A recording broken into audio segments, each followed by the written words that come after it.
नमस्कार दोस्तों, आपका अपने चैनल अभिषेक सर जीएस क्लासेस में हार्दिक स्वागत है। आशा करते हैं आप ठीक होंगे।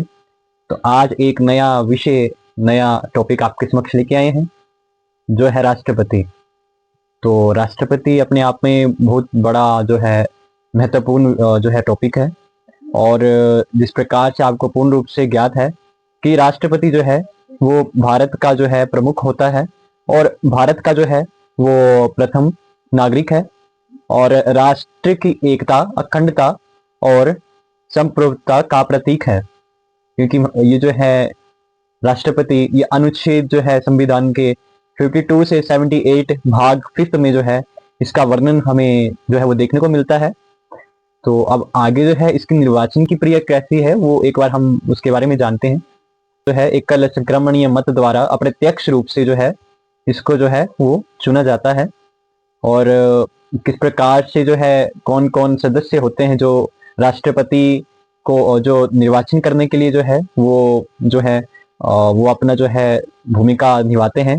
तो इसमें जो है सर्वप्रथम संसद के दोनों सदन के निर्वाचित सदस्य जो है वो आते हैं, और जो है राज्य विधानसभा के निर्वाचित सदस्य इसमें सम्मिलित होते हैं। और केंद्र शासित प्रदेश जैसे दिल्ली है और जो है पुडुचेरी है, इसके जो है निर्वाचित सदस्य भी जो है इसमें सम्मिलित होते हैं। अब कार्यकाल की बात करेंगे तो राष्ट्रपति का कार्यकाल जो है 5 वर्ष का होता है।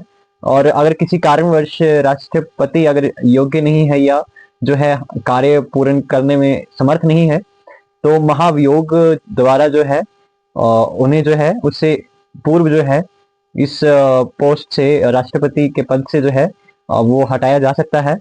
और अब इस राष्ट्रपति के जो है आगे हम शक्तियों की भी बात करेंगे। और शक्तियों की बात करते हैं, जैसे सर्वप्रथम कार्यकारी शक्तियां हैं, उसके उपरांत आती हैं विधायी शक्तियां, उसके उपरांत आती हैं वित्तीय शक्तियां और न्यायिक शक्तियां और कूटनीतिक शक्तियां, सैन्य शक्तियां और आपातकालीन शक्तियां। तो कार्यकारी शक्तियां की बात करते हैं सबसे पहले।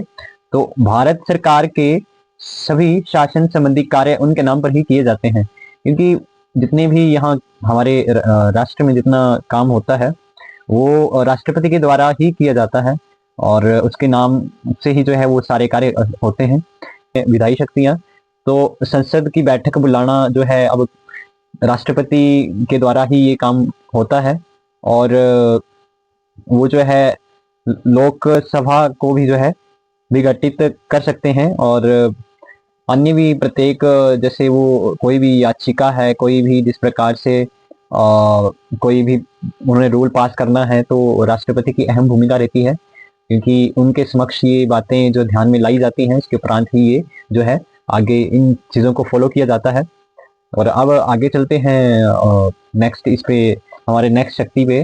तो जो है आगे वित्तीय शक्तियां, तो धन विधेयक जो है राष्ट्रपति की पूर्व अनुमति से ही संसद में प्रस्तुत किया जाता है, और वार्षिक वित्तीय वितरण जो है वो संसद के समक्ष रखते हैं, और कोई भी मांग उसकी सिफारिश के बिना नहीं की जा सकती है। और अन्य मतलब ये जो है काफी महत्वपूर्ण जो है ये कुछ शक्तियां हैं, और काफी ज्यादा महत्वपूर्ण है एग्जाम के नजरिए से। और न्यायिक शक्तियों की बात करें तो उच्च न्यायालय या न्यायाधीश जो है की नियुक्ति जो है वो कौन करता है, सर्वप्रथम तो ये बात आपको पता होनी चाहिए। तो ये करते हैं हमारे राष्ट्रपति जो होते हैं वो करते हैं। तो ये भी बड़ी इंपॉर्टेंट बात है जो हमारे माइंड में रहनी चाहिए। वह उच्चतम न्यायालय से किसी विधि या तथ्य पर सलाह ले सकते हैं, परंतु उच्चतम न्यायालय की वह सलाह राष्ट्रपति पर बाध्यकारी नहीं है। अब ये बात भी इंपॉर्टेंट है।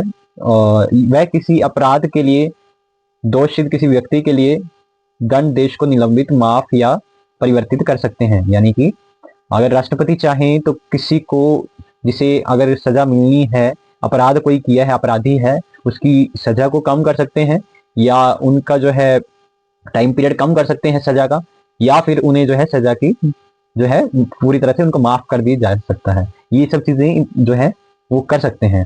और आपातकालीन शक्तियां भी काफी ज्यादा महत्वपूर्ण है। और सैन्य शक्तियों की बात हुई है तो सर्वोच्च सेनापति के रूप में राष्ट्रपति को देखा जाता है, क्योंकि उनके अंडर ही सारी सेनाएं होती हैं। और आपातकालीन शक्तियां जो है, और एक तो राष्ट्रपति आपातकालीन जो है वो कब कौन से अनुच्छेद में, 352 अनुच्छेद में जो है इसका वर्णन मिलता है। राष्ट्रपति शासन जो है कौन से अनुच्छेद के अनुसार लगता है, अनुच्छेद 356 एंड 365, और वित्तीय आपातकालीन जो है वो अनुच्छेद 360 अनुच्छेद के द्वारा जो है वो लगाया जाता है। तो ये थे राष्ट्रपति के कुछ महत्वपूर्ण पहलू। आशा है ये आपको वीडियो पसंद आई होगी, और अगर पसंद आई है तो लाइक करें, कमेंट करें और ज़्यादा से ज़्यादा इसको शेयर करें।